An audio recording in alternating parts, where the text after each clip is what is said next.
हमारी रिस्पॉन्सिबिलिटी देश के जनता के प्रति है। मनसुख मंडाविया जी, भारत ने एक बहुत कठिन दौर देखा था सेकेंड वेव में।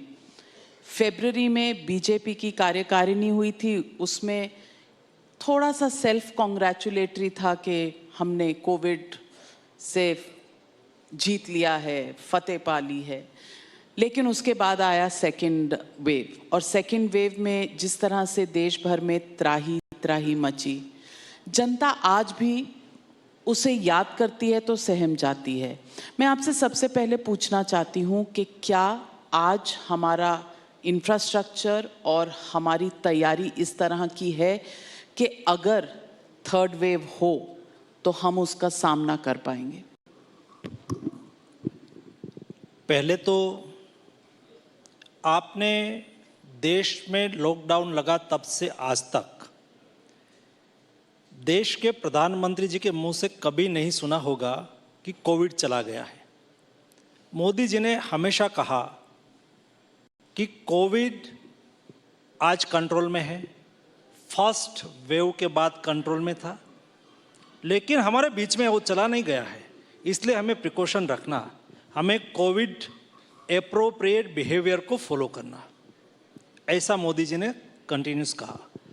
दूसरा जो आपने क्वेश्चंस किया है कि क्या अगले दिनों में कोविड केस बढ़े तो उसके सामने क्या तैयारी है। मैंने और मेरी सरकार ने और मेरा दल और मेरा व्यक्तिगत विचार भी मुझे ये इजाज़त नहीं देता है कि भूतकाल की सरकार ने क्या किया क्या नहीं किया उसके में हम पढ़े। लेकिन सेकंड वेव में हमने देखा, सारे देश ने देखा, देश में हेल्थ इंफ्रास्ट्रक्चर में क्या क्या कमियां थी। हेल्थ सेक्टर को ये देश में कभी टोटल नहीं देखा गया, त्रुटक टुटक सोचा गया। हेल्थ को कभी डेवलपमेंट के साथ नहीं जोड़ा गया, जो मोदी जी ने जोड़ा। और ये दोनों को देखते हुए ही जब मोदी जी ने 2014 में पहली बार सरकार बनाई और तब से हमने हेल्थ इंफ्रास्ट्रक्चर को बढ़ाने के लिए, हेल्थ फैसिलिटी को बढ़ाने के लिए कोशिश की। हेल्थ एंड वेलनेस सेंटर शुरू करने के लिए हमने तय किया, 80,000 बन गया और अभी 1.5 लाख तक बनाना है, क्योंकि गांव में रहने वाले लोगों को हेल्थ एक्सेस मिले। दूसरा, दुनिया में सबसे बड़ी हमने हेल्थ सिक्योरिटी के लिए आयुष्मान भारत प्रधानमंत्री जन आरोग्य योजना चलाई। आपने सुना होगा, आज से 8 साल पहले ओबामा ने एक स्कीम चलाई थी और उसका नाम था ओबामा केयर। उसमें अमेरिका में 10 करोड़ लोगों को हेल्थ सिक्योरिटी देनी थी। और मोदी जी ने सोचा कि बीमारी तो कभी किसी को पूछ के नहीं आती है, गरीब के यहाँ भी आती है, अमीर के यहाँ भी आती है।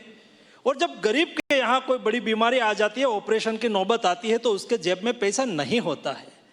क्या उसको अपने ऑपरेशन की, अपने स्वजन को ऑपरेशन कराए वो अधिकार नहीं मिलना चाहिए? मिलना चाहिए।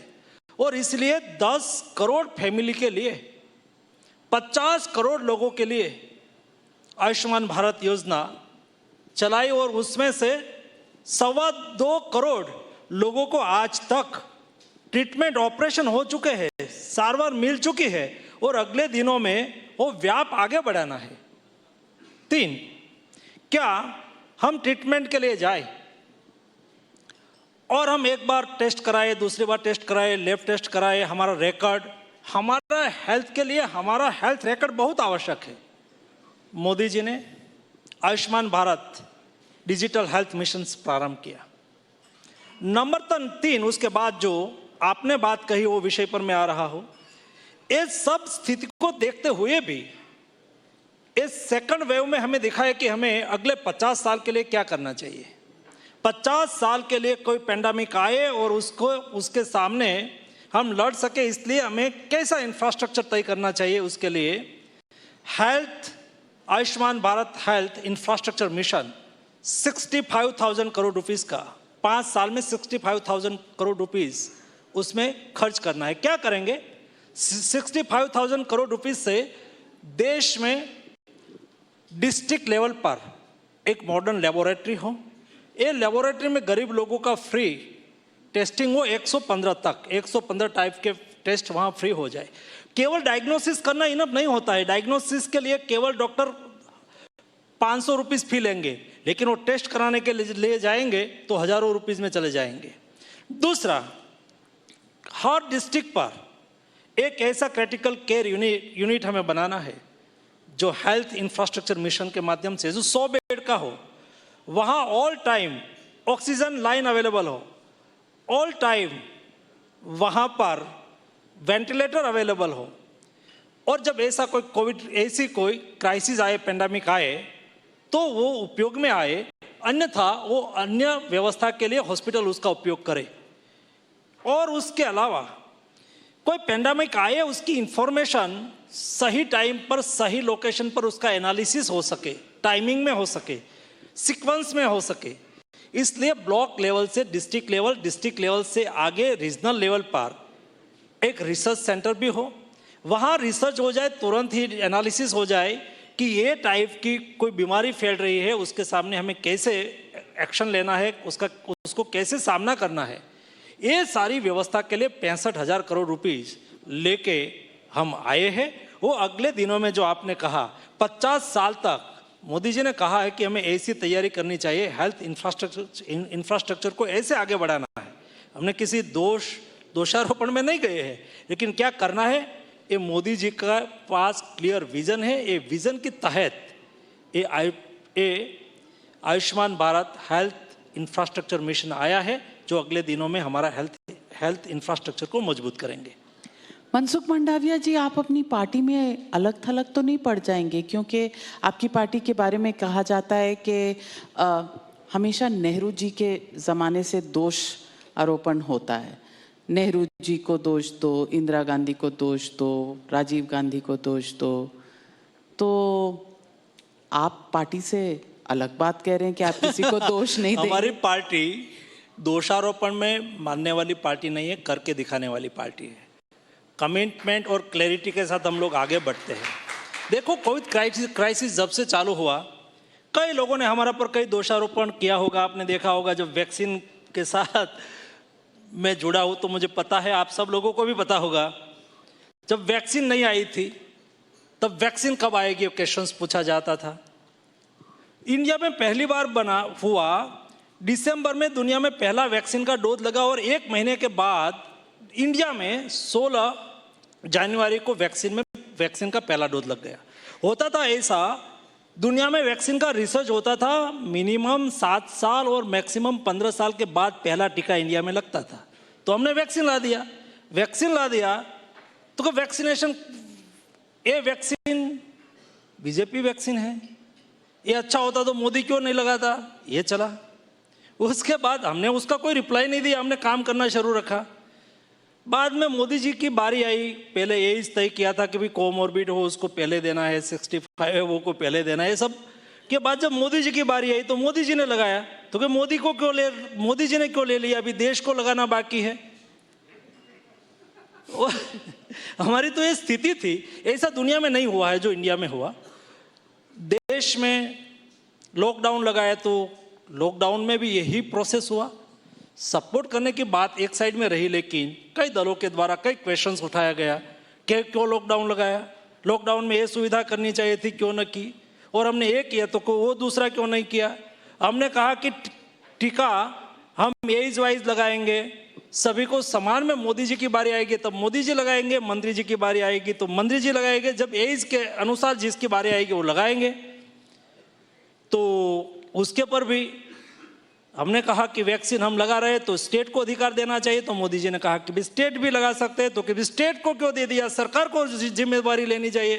तो मोदी जी ने कहा कि मुफ्त, सबको वैक्सीन मुफ्त वैक्सीन, सबको वैक्सीन मुफ्त वैक्सीन हमने कर दिया। तो फिर कहा कि ये 25% तो आप लोगों ने स्टेट को दिया है और प्राइवेट लोगों को दिया है, 98% हमने कर दिया। आज के दिन में 98% लोगों को मुफ्त वैक्सीन लगा है। तो अभी काल कौन सा क्वेश्चंस नहीं आएगा मुझे पता नहीं, लेकिन जैसा मैंने पहले कहा, हम कमिटमेंट और डेडिकेशन के साथ काम कर रहे हैं। हमारा मकसद है देश के हर नागरिक को, जो वयस्क नागरिक है 80 एबव है, उसको जल्द से जल्द टीका कैसे लग जाए, यही हम देख रहे हैं। मनसुख मंडाविया जी, तो फिर कमिटमेंट की बात है तो 31 दिसंबर तक सारी एडल्ट पॉपुलेशन को 2 डोज लग जाएंगे? हमें लगाना ही है। मेरे पास आज 16 करोड़ डोज हर स्टेट के पास पड़ा है। 1-1.5 महीने पहले स्टेट के चीफ मिनिस्टर जी का मुझे कॉल आता था, मंत्री जी हमें टीका भेजो। आज मैं हर दिन कॉल कर रहा हूँ। सुबह में ही मैंने सभी राज्य के हेल्थ मिनिस्टर के साथ लंबी मीटिंग करके आया हूँ कि भाई हर घर जाके दस्तक लगा के टीका लगाओ। 31 दिसंबर के पहले मुझे टीका लगा देना है। अभी निर्भर करेगा देश के नागरिक पर, लेकिन मेरे पास टीका पर्याप्त मात्रा में है और मैं चाहता हूँ 31 अगस्त तो ठीक है, जल्द से जल्द लग जाए और लगाना ही चाहिए। यही हमारे पास वेपन है कोविड के सामने लड़ने का। तो कौन सा स्टेट है जो अपने टारगेट्स मीट नहीं कर पा रहा, जहां ज्यादा स्टॉक पड़ा हुआ है, यूज नहीं हो रहा? उसमें स्टॉक तो सभी के पास पड़ा है और मैं ईमानदारी से कहूँगा सब स्टेट अपनी अपनी तरह से प्रयास कर रहा है। मैं आज सुबह में विस्तार से सभी हेल्थ मिनिस्टर को सुन रहा था, आपके क्या क्या तैयारी की, तो सब लोग अपनी अपनी ओर से मेहनत कर रहा है। कई जगह पे स्पीड से हो रहा है, कई जगह कई ऐसे स्टेट है थोड़ी सी रेजिस्टेंसी भी जनता की है, तो उसके बीच में भी हेल्थ कर्मियों जाके आप ट्विटर पर देखते रहेंगे, मुझे भी फॉलो करते होंगे, वो भी देखते होंगे कि इस स्थिति में हमारे हेल्थ कर्मियों घर घर जाके, दूर सुदूर इलाके में जाके कई कठिनाई को सहते हुए भी एक काम में लगे हुए, मैं उसको अभिनंदन करता हूँ। बिल्कुल, हमारे हेल्थ वर्कर्स के लिए one big round of acknowledgement to our health workers. बिल्कुल, हमने नॉर्थ ईस्ट में देखा है, कश्मीर में देखा है कि नहरों से निकलते हुए, नदियों से निकलते हुए लोग अपने बैग पर लेकर जा रहे हैं सामान और लोगों को वैक्सीनेट करें। ये जज्बा भारत में ही हो सकता है। लेकिन जब कुछ लोग कहते हैं कि आप कमिटमेंट पूरी नहीं कर पाएंगे, कहीं मोरल डाउन होता है? मेरा देश खुश है कि नहीं, वो हम देखते हैं जब हम जनता के सामने देखते हैं, क्योंकि हम पॉलिटिकल पर्सन हैं। हमारा 2 दायित्व होता है, क्योंकि हम जनप्रतिनिधि है, जनता के बीच में भी जाना होता है। वहाँ रिफ्लेक्ट होता है कि जनता क्या सोचती है, जनता क्या मानती है, जनता क्या उसके मन में चल रहा है। तो देश की जनता, जब देश में एक एक टीका लगता है ना, मैंने देख लिया उस दिन, जिस दिन प्रधानमंत्री जी का जन्मदिन था, और केवल मैं तो ट्वीट करके अपील की थी कि प्रधानमंत्री जी का जन्मदिन है, हम उसको कैसे मनाएं, तो क्यों हम लोक सेवा करके ना मनाएं। और इसलिए सब NGO आगे आए, सब स्टेट गवर्नमेंट सहयोग करे, मेरे वैक्सीनेटर और मेरे हेल्थ वर्कर सब लोग लगे।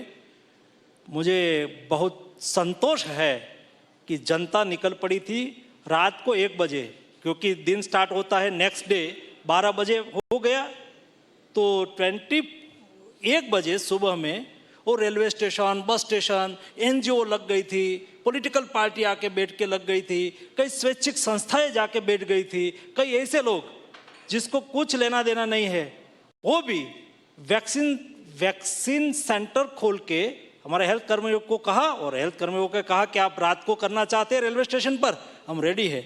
सुबह में सूर्य उदय के पहले 28 लाख डोज एडमिनिस्टर हो गया था। वो हमारी देश की जनता का जज्बा है, वो हमारा आउटपुट है, और उससे हमें संतोष मिलता है। लेकिन देश की सबसे बड़े ऑपोजिशन पार्टी कांग्रेस है, उनके फॉर्मर प्रेसिडेंट राहुल गांधी ने उस दिन ट्वीट भी नहीं किया था जिस दिन 100 करोड़ का आंकड़ा हुआ। आपको लगा कि ये थोड़ा अटपटा है? मुझे उसके बारे में इसलिए कुछ नहीं कहना है, समय है तब मैं कहूँगा, लेकिन मैं तो सभी को कहा है, उसको भी मना नहीं किया है। मेरी सरकार की आलोचना करे, मोदी जी की आलोचना करे, पॉलिटिकल सेक्टर में ये सब होता रहता है, लेकिन अच्छे काम करने में तो कोई मना नहीं करते। कोई भी लोग आके जाके कोई बूथ ओपन करके अपने अपने कई जगह पे तो अदर पॉलिटिकल पार्टी की भी सरकार है, तो वहां जाके वो यश ले सकते हैं, आज भी ले सकते हैं। मुझे हमारी गलती दिखाई, हम गलती को दुरुस्त करें, मुझे कोई उसमें ईगो नहीं है, हम उसको दुरुस्त करेंगे। लेकिन सेवा काम के साथ जुड़ने के लिए मैंने तो किसी को मना नहीं किया है, हमने ऐसा नहीं किया है कि ये सरकार ये सब करेंगे। हम तो मोदी जी बार बार कहते हैं कि देश की 130 करोड़ की जनता के सहयोग से हम सक्सेस हो रहे हैं, तो उसमें वो भी है, वो भी कर सकते हैं। वो करे तो अच्छा है, मुझे अच्छा लगेगा, देश को भी शायद अच्छा लगेगा। तो उनको कुछ कहना चाहेंगे? नहीं, मैं कुछ नहीं कहना चाहूंगा, मैंने जो कहना था वो कह दिया। मनसुख जी, लोग ये भी जानना चाहते हैं कि वैक्सीनेशन हेजिटेंसी थोड़ी, आपने भी जैसे कहा कि है कहीं लोगों में, जब वैक्सीन हेजिटेंसी है और वैक्सीनेशन इतनी तादाद में अवेलेबिलिटी है, तो क्या इस वक्त बूस्टर डोज लगाना चाहिए लोगों को? इस पर बहुत चर्चा है आम आदमी में, आपकी सरकार का क्या कहना है? ऐसी चर्चा स्वाभाविक तौर पर होगी। हमारा मकसद है कि देश में पहला डोज और सेकंड डोज देश की जनता लगा ले, और एक्सपर्ट ओपिनियन जो ही बनेगा, ये सब चीज़ों में सरकार कोई सीधा एफर्ट करे ऐसा मैं नहीं मानता हूँ, क्योंकि ये सब बायोलॉजिकल विषय के साथ जुड़ा हुआ है। उसमें जब देश के आईसीएमआर और एक्सपर्ट टीम है, उससे जो भी राय आएगी, जब vaccine manufacturing, vaccine research, vaccine approval, ये सब चीज़ों में मोदी जी ने एक्सपर्ट ओपिनियन पर ही डिपेंड किया है। और हम जो दुनिया में और इंडिया की इज्जत बनी हुई है, वही वजह से बनी हुई है इंडिया का वैक्सीन, इंडिया में मैन्युफैक्चरिंग हुई मेडिसिन।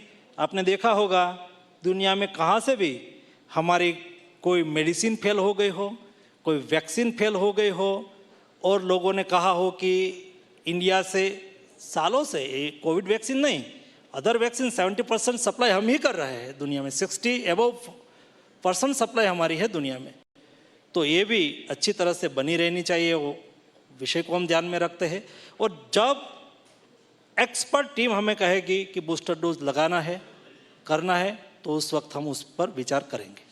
तो इस पर कोई चर्चा आपके डिपार्टमेंट में, हेल्थ मिनिस्ट्री में है कि बूस्टर डोज की एडवाइजरी आप कब जारी करेंगे? ये जब, जैसा मैंने आपको बताया, जिस दिन, क्योंकि मेरे पास पर्याप्त मात्रा में वैक्सीन है, इंफ्रास्ट्रक्चर रेडी है, देश की जनता ने 80% देश की 18 एबव एज की जनता ने फर्स्ट डोज लगा दिया है। उसका मतलब ये है कि दुनिया की सापेक्ष में वैक्सीनेशन का हमारा परफॉर्मेंस बेस्ट है। मैं G20 कंट्रीज की हेल्थ मिनिस्टर समिट में गया था इटली में, तो सभी हेल्थ मिनिस्टर के साथ मेरी बातचीत हो रही थी, तब मुझे सेटिस्फेक्शन हुआ। छोटी छोटी कंट्री थी, मैं नाम नहीं देना चाहूँगा, लेकिन जिस कंट्री का पॉपुलेशन जितना है, इतना तो मैं पर डे 5 PM पहले लगा देता हूँ, वो भी 80-85% से आगे नहीं गए हैं, वहाँ रुक गए हैं। ऐसी स्थिति में इंडिया जितनी बड़ी विशाल कंट्री, ह्यूज डाइवर्सिटी, लेकिन भी हमने 80% फर्स्ट डोज एडमिनिस्टर कर दिया है। इसलिए मुझे विश्वास है कि भविष्य में कुछ भी करना पड़े तो हम कर सकते हैं।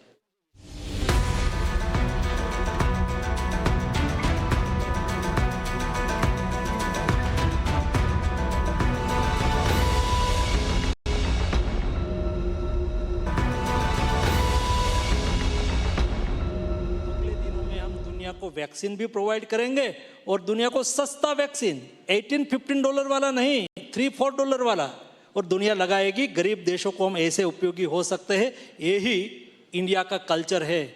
हम तो लिखते हैं ना, हमारे घर के दरवाजे पे लिखते हैं शुभ लाभ। हम केवल लाभ की बात करने वाले लोग नहीं हैं, हम हमारा लाभ के साथ शुभ दूसरे का भी कल्याण हो, ये अवधारणा पर काम करने वाले देश है। इसका फायदा दुनिया को अगले दिनों में मिलेगा, और ये इंडिया की ओर से मिलेगा। आपको अंदाज नहीं होगा, जब पीयूष भाई यहाँ आके गए, वो अभी G20 कंट्री में जाके आए हैं, दुनिया एप्रिसिएट करती है। मोदी जी ने जो एफर्ट किया, देश में वैक्सीन मैन्युफैक्चरिंग बढ़ाया, आज ये महीने में 31 करोड़ डोज हमें मिलेगा। 31 करोड़ डोज इंडिया मैन्युफैक्चरिंग करेगा, अगले महीने में और ज़्यादा होगा, और कंपनी आ रही है, 5-6 कंपनी इंडिया में मैन्युफैक्चरिंग करेगी और दुनिया की रिक्वायरमेंट पूरी करेगी। ये कमिटमेंट के साथ मोदी जी काम कर रहे हैं। मुझे तो खुशी ये बात की है कि मुझे एक काम करने का अवसर मोदी जी ने दिया। दूसरा, आप सब लोगों और हम सब लोगों के लिए खुशी ये है कि इंडिया वैक्सीन में आत्मनिर्भर हो गया और दुनिया को हम सहयोग करने लगे।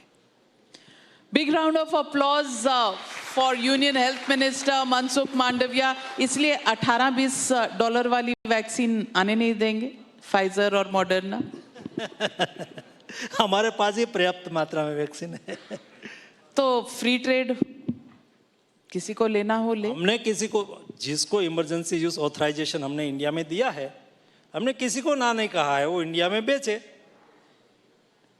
और आपको लगता है कि थर्ड वेव आएगा या नहीं? ये तो हमारा पर डिपेंड करेगा।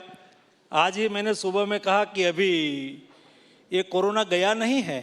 दुनिया में देखो, आज हमारे पड़ोसी देश रशिया, चाइना, हांगकांग, सभी जगह पे, फिलीपाइंस, इंडोनेशिया, मलेशिया, इसलिए हमें सतर्कता तो रखनी ही होगी।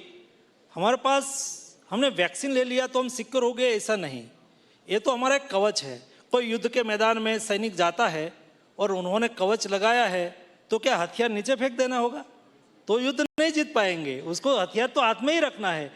कोविड एप्रोप्रिएट बिहेवियर को फॉलो करना ये हमारी जिम्मेवारी है, और वैक्सीन ले लेना, ये दोनों वेपन हम साथ में रखेंगे तो हम अच्छी तरह से कोविड के सामने लड़ पाएंगे। और आज की जो स्थिति बनी है, ये स्थिति कंटिन्यू हो सकती है। Well, that's something that we the people of India will have to follow. और प्रधानमंत्री जी ने ये भी कहा था कि जिस तरह घर से बाहर जाने समय हमें जूते पहनने की आदत हो गई है, उसी तरह हमें मास्क पहनने की भी आदत रखनी चाहिए। Well, on that note, ladies and gentlemen, big round of applause for Union Health Minister. और हमारी दुआएं साथ में हैं कि आप देश के सारे हेल्थ वर्कर्स को हमारी तरफ से और अपनी तरफ से और सरकार की तरफ से प्रोत्साहित करते रहें, क्योंकि वो हैं तो हम हैं, और ये भारत तहे दिल से मानता है। Thank you very much, Mr. Mansukh Mandavia, for joining us at the Times Now Summit, 2nd edition. Thank you. Thank you very much, Mr. Mandavia. Thank you, Navika. And I think it's fair to say कि अब हमारा नारा होना चाहिए, अब की बार जल्द ही 180 करोड़ के पार। Moving on.